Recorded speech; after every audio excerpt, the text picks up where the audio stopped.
Hey guys, Lunar here, welcome back to another PUBG Xbox and PlayStation 4 update video. In this one, I'm going over upcoming stuff for the game, including a new weapon and new balance changes, which are being tested on PC and will be applied to consoles in a future update. If the video is useful then, a like is very much appreciated. A new weapon is being added to Vikendi, the MP5K, a variation of the MP5A2, a German submachine gun. If it's a German weapon, then the K at the end tells you it's a shortened version of that weapon, as the K stands for Kurz, which is the German word for short. And in PUBG, this compact SMG will replace the Vector on Vikendi. It has a high rate of fire at 900 rounds per minute, but boasts good recoil thanks to its shorter length.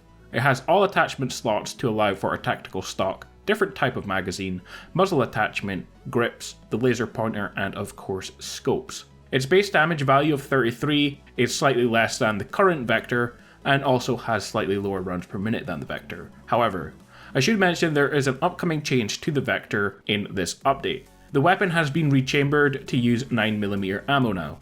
Magazine capacity has been increased to 19 bullets by default and 33 with the extended mag. The damage has decreased from 34 to 31 due to these changes. So this means now that how the two weapons will compare will need to be tested once the weapon releases. But having those extra attachments on the MP5K is probably worth using over the Vector in my opinion, just for that reason. The new weapon will be fully added to PC next week and then the console in the near future. It's unlikely we will see it this month, but you never know. Next then, some major balance changes are coming to PUBG in the way of rebalancing weapons and maps. We'll start by looking at the weapons with the M16A4. When firing using burst mode, the initial recoil has been decreased on the weapon. Increase the range before damage fall-off occurs.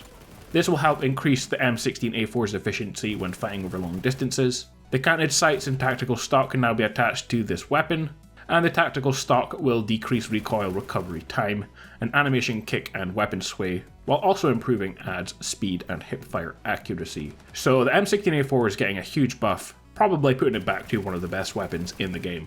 The UMP45, the UMP9 has been rechambered to use 45 ammo and is now called the UMP45. Magazine capacity has been adjusted to 25 bullets by default and 35 with the extended mag. Gunshot stands have been changed to be more realistic on this weapon as well. The MK47 Mutant. Tactical stocks can now be attached to the Mutant. The tactical stock will decrease recoil recovery time, animation kick and weapon sway, also improving adds speed and hipfire accuracy. Next, changes to attachments. SMG and pistol attachments have been combined and can now be used on both weapon types. Bullet loops for shotguns, Win94 and Kar98 have been combined into one called ammo loops.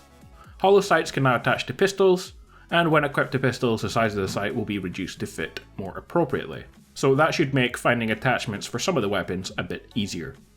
Hit area damage multiplier changes. Increase the SR body shot damage from 110% to 150%, and increased SMG limb damage from 120% to 125%. So now when you're using a sniper rifle or a submachine gun, you should do more damage. What about gameplay balance changes? Decrease the overall aim sway applied when being shot by an enemy. First aid kits will no longer heal instantly after user timer, and will instead restore health over a 2-second period. Finally, vehicles can now block players from receiving grenade damage with a similar mechanism used for other objects, although depending on grenade position and trajectory, damage can still be dealt by players hiding behind vehicles. So guys, a whole bunch of balance changes are coming. It's all in an effort to make the game a bit quicker paced and more in line with some of the other Battle Royale games. And while those kind of changes are not for everyone, with the player base going down all the time, then I guess they want to make the game a bit easier, a bit quicker turnaround to try get players to come back. But there's also some other changes coming as well to the maps, starting with Erengal.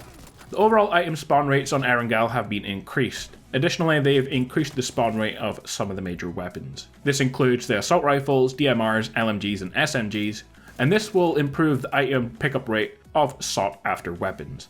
Total combined increase of around 41% for the overall map. So due to the item changes in this update, including merging some attachments, there will naturally be a gap left in spawns which need to be filled with other items, and because of this, they've increased the spawn rate of other items evenly across the map. This will also result in a small increase in spawns of high priority items such as assault rifles and meds. This will also mean the overall loot for the map has slightly increased, although no changes have been made to individual item spawn ratios on other maps. So guys, big changes are coming to PUBG. All weapons have been affected pretty much. Erengal will now be much easier to get kitted out in stronger gear because some of the better items spawn more easily. This is all a new renovation effort from the devs to improve PUBG, which includes faster paced matches, which is the reason for the Erengal changes, and the buffs to damage for weapons. I personally would be happy for the devs to make some drastic changes to the game over the next year, even if they end up copying things from Apex, like adding in a respawn system. I know it's drastic, but I think the devs need to do something to stay relevant, or else the game's just going to get less and less players over time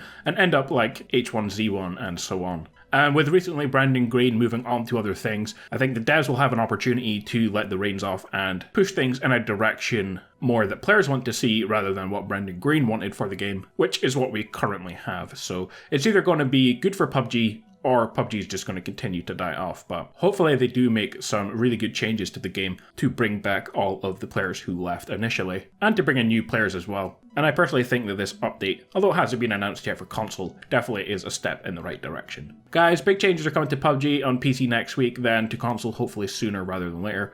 Let me know in the comments what you think of these added changes, and what other changes would you like to see to the game to make Battlegrounds more competitive with the rest of the new Battle Royale games. I'll be back with more videos soon. Make sure to subscribe for all the latest updates on PUBG, Apex and Firestorm. Turn on notifications to see new info as soon as it releases. I'll be back later with more videos. Until then guys, have an awesome day, and I will catch you all in the next one. Peace out.